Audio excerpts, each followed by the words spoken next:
Fala, garotinhos e garotinhos, hoje nós vamos falar de uma série. Primeiro que eu sou, quem assiste muito cinema é cinéfilo, né? Eu sou seriéfilo, acho que esse é o nome.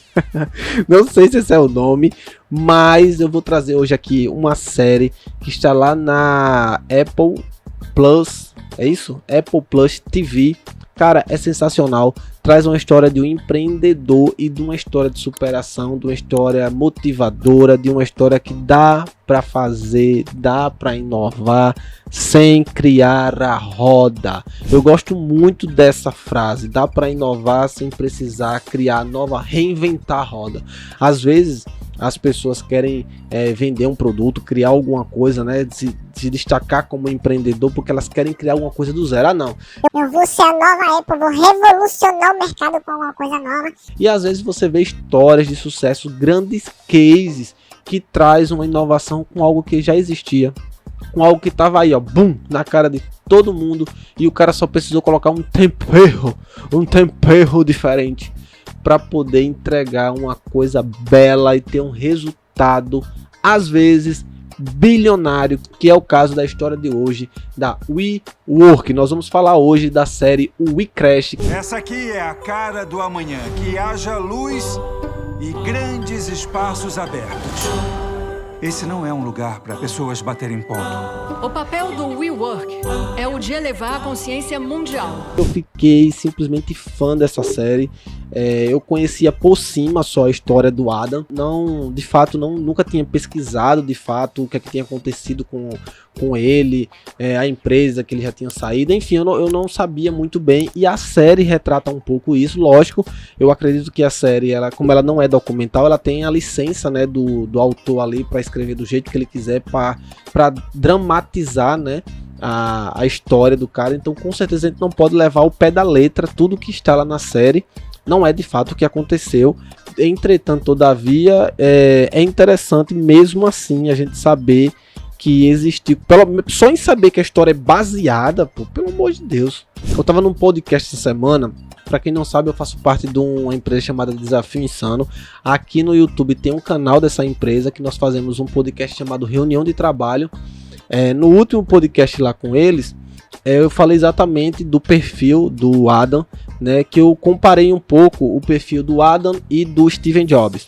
Eu comparei um pouco o perfil dessas duas personalidades, desses dois empreendedores, né, que é muito parecida, porém a caminhar, na verdade, de inovação é diferente. Eles têm perfis parecidos, né, quanto empreendedores, quanto visionários, só que o que a empresa que cada um fez é diferente, porque de um lado você tem a Apple, que ela de fato revolucionou o mercado, ela criou tendências, ela criou mercados que não existiam. Não existia tablet até a Apple fazer um tablet, não existia um telefone, um smartphone até a Apple fazer um smartphone. Então imagine que até a Apple lançar o primeiro iPhone não existia smartphone como a gente conhece hoje, né? Existia um telefone celular que era muito distante do que é hoje um smartphone. E ela criou a tendência, ela criou o mercado, ela criou a demanda. Então, de fato, essa empresa ela inovou. Porém, ela tinha o Steve Jobs, que era o cara extremamente vendedor. Ele era o cara apaixonante, era o cara que fazia com que as pessoas admirassem a marca, admirassem o negócio, admirassem o que ele estava fazendo. Ele vendia, né, um produto, às vezes sem saber.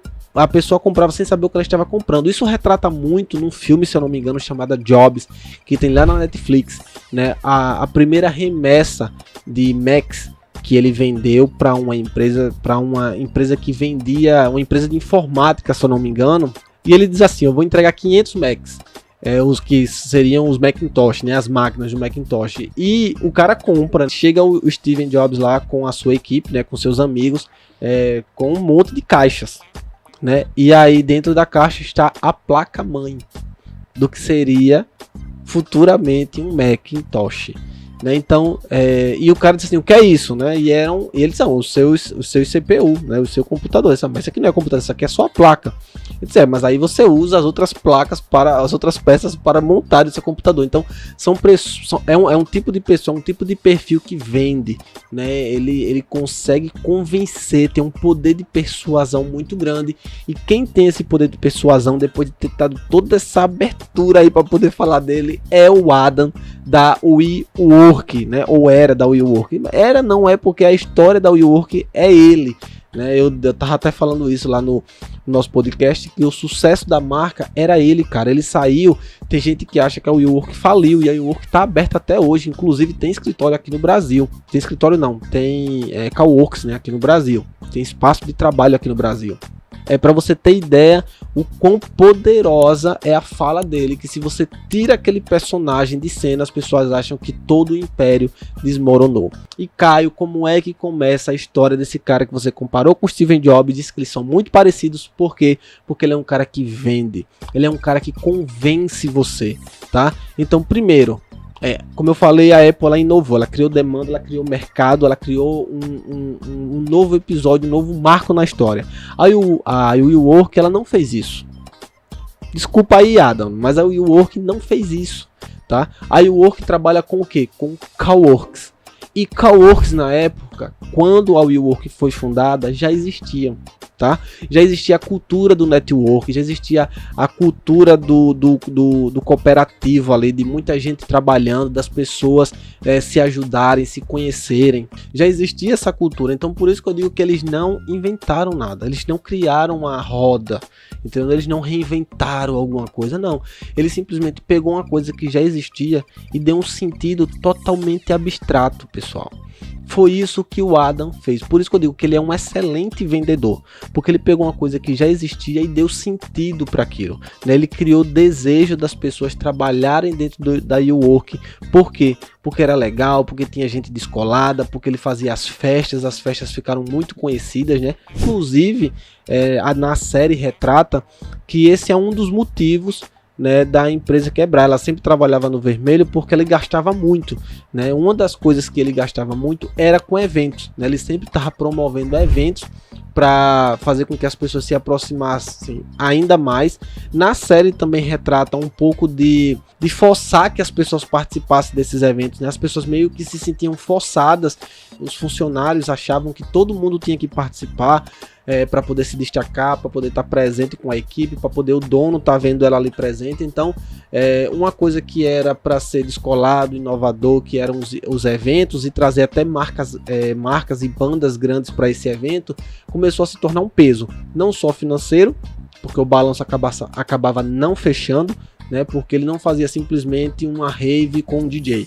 Ele queria trazer as maiores bandas que estavam no auge, tocando nos maiores shows, nos maiores concertos de música pop. Ele queria trazer para dentro dos pequenos eventos da WeWork, né, que nem eram tão pequenos assim. Tem na série também retrata, né, que eles faziam camp, né, raves que duravam dias, né, as pessoas iam para lá, dormiam lá. Então, enfim, todo um conceito diferenciado que a empresa criou, e isso fez com que a WeWork se transformasse nesse império. Eu tenho até aqui uma pequena pesquisa, né, que nós fizemos da série WeCrash, né, e do que seria a WeWork, e que é muito admirável mesmo a história desse cara.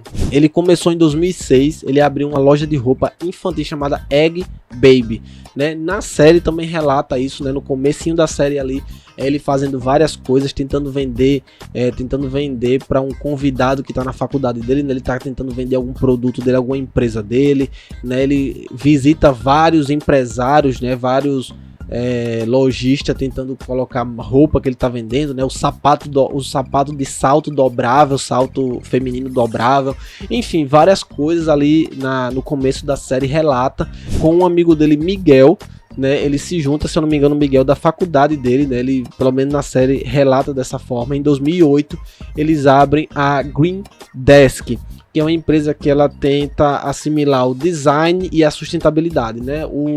O Adam sempre teve essa pegada de ser uma coisa muito descolada, que as pessoas quisessem estar dentro desse escritório para trabalhar, que fosse um espaço totalmente desconectado do que é hoje um escritório, do que as pessoas entendiam do que era um escritório, né? Uma coisa mais formal, uma coisa mais cinzuda, né? Vamos dizer assim. E ele queria trazer essa leveza do que ele achava que tinha que ser um espaço de escritório e compartilhado, né? Então a Green Desk foi essa primeira vislumbrada que eles deram, né? Eu acho muito engraçado que ele se juntou com esse cara. E eles tentaram alugar um prédio, né, um prédio grande para colocar o espaço, e eles fizeram com que o dono do espaço se tornasse sócio deles, porque se eu não me engano ele não tinha condições de pagar, né, até o cara mesmo entende que eles não têm condições de pagar, e eles ficam falando ali do projeto e perguntam se o cara não quer ser sócio, e o cara entra como sócio. E o que é muito interessante é que mesmo o cara sendo dono do espaço, praticamente eles só são dono do conceito, não é nem do conceito, é só da marca, né? Porque o conceito, como eu disse, de cowork já existia, né? E eles vendem a porcentagem deles naquela empresa da Green Desk, vendem para o sócio dele, que é o dono do espaço. E aí eles abrem aí o WeWork, né? Ele, o Miguel e a Rebeca, né? Que é a namorada, a mulher dele já. E eles abrem a WeWork, que seria com todas as ideias que eles tinham de design, de mais desconectado, de ambiente mais descolado, e trazer tudo isso nessa marca que seria a WeWork, né? E em 2010 é quando essa empresa é aberta por ele e com um amigo dele. Em 2014 a empresa teve um faturamento de 75 milhões de dólares. Gente, nós estamos falando de um cowork. 4 anos depois, em 2018, o faturamento anual do grupo chegou na marca de 1,8 bilhão de dólares. E nós estamos ainda falando de uma rede de coworks, tá? Uma coisa que já existia, uma coisa que tinha outros coworks concorrentes e as pessoas não sabiam, não identificavam como é que esse cara estava fazendo essa marca crescer tanto. A ponto, deixa eu adiantar até um pouquinho aqui, que o vídeo já está ficando gigantesco. Eles pensaram, lógico, a empresa sempre precisava de investimento, porque a empresa passou a trabalhar muito no vermelho, né? E ele criou na cabeça dele e na cultura da empresa, né? Na raiz da empresa, dizer que a empresa era uma startup, né? A empresa era uma startup, ela funcionava como startup, então assim como Facebook, como Spotify, como Google, como Instagram, ela iria trabalhar um tempo no vermelho, ela iria trabalhar alguns anos no vermelho para poder depois se transformar numa grande geradora, impressora de dinheiro, como essas grandes big techs que hoje existem, né? Mas a grande verdade é que isso não iria acontecer, primeiro porque a WeWork tinha grandes falhas estruturais, a sua concepção como empresa, principalmente como startup. Então, o que é que tem de tão inovador? Cara, eu resumo muito isso em nada, entendeu? Desculpa aí Adam, desculpa o WeWork, eles eram um cowork como muitos outros. Você pode até comparar, não, cara, mas o WeWork era muito bonito, era elegante, era instagramável. Hoje existe essa palavra, né? Na época nem existe essa palavra. Ele era instagramável, ele é bonito. Cara, existe também muitos outros coworks que são assim.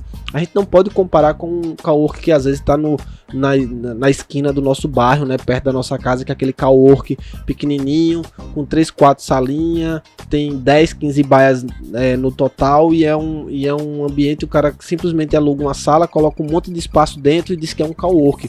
É um cowork também, só que a cultura que ele trazia no WeWork era de fato um ambiente mais descolado. Vamos colocar as imagens aqui para ilustrar, para as pessoas entenderem, era de fato um espaço descolado, mas já existiam concorrentes que faziam a mesma coisa como o Adam fazia na WeWork. E, pasmem você, depois de tantas rodadas de investimento, a empresa ainda estava no vermelho, depois de muita gente, muitos investidores, na série retrata isso, né? E eles chegam ao ponto de ter que abrir IPO na Bolsa de Valores. Eles não vão ter como mais conseguir investimento para a empresa sair no vermelho, conseguir pagar as contas.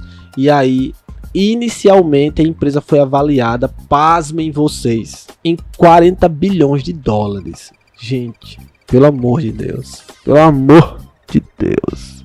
É 40 bilhões de dólares para uma rede de cowork. Eu não estou aqui dizendo que não valia, até porque o valor é muito subjetivo, assim como toda a imaginação que o Adam tinha para o que era o WeWork é muito abstrato. Só que não vale 40 bilhões de dólares uma rede de cowork, né? Na época, até as pessoas que eram concorrentes deles, né? As pessoas que eram do mercado sabiam que uma rede de cowork não valia e se perguntavam por que uma rede de cowork é tão valiosa assim. Alguns meses depois, o IPO não acabou acontecendo, né? Primeiro porque afastaram o Adam da posição de CEO. Na série relata um pouco isso, né? Inclusive o começo da série é uma cena ele sendo afastado, aí desconecta do presente da história e começa a contar tudo o que aconteceu até chegar naquela cena, na reunião, que ele está sentado, sendo desligado da sua posição de CEO. Então, depois disso, de fato, a empresa ela tenta ficar estável, né? Até hoje a WeWork existe, tenta se estabilizar economicamente falando, financeiramente falando, mas a persona do Adam, né? A alma daquele negócio, né? Aquele negócio agressivo que existia dentro da WeWork, ela sai, é desconectada, é totalmente retirada, a ponto de hoje, quando as pessoas falam de WeWork, né? Essa semana mesmo, semana passada eu estava falando da história, e uma pessoa perguntou, mas a WeWork não faliu? Eu disse, não, a WeWork não faliu, né? A WeWork não tem mais o Adam, ela não é mais o grande império, nem é avaliada nos 40 bilhões que ela já foi avaliada, mas ela não faliu, né? Não sei se ainda, né? Não estou dizendo que vai falir não, mas ela não faliu. Então são pessoas como essas que é uma história aqui que eu tô trazendo, na verdade até que é interessante, né? Admirável esse tipo de pessoas que tem esse poder de persuasão. Eu indico a série, vai lá na Amazon, na Amazon não, perdão, não é na Amazon, é na Apple TV Plus, assina lá. Eu acredito que deve ter até um período de teste, se você não tiver a assinatura dela, assina lá o período de teste, assiste e depois cancela. Então anota aí, Crash para você assistir, história da WeWork do Adam Neumann. É muito interessante, é muito legal. A gente vê no próximo vídeo, que esse vídeo está gigante. Não esquece de comentar aqui o que você achou da história, se você de repente já assistiu a série, se você não assistiu, se vai assistir. Depois que assistir, comenta aqui o que você achou. Eu vou ficando por aqui, a gente vê no próximo vídeo. Se inscreve aqui no canal, deixa seu like e até a próxima.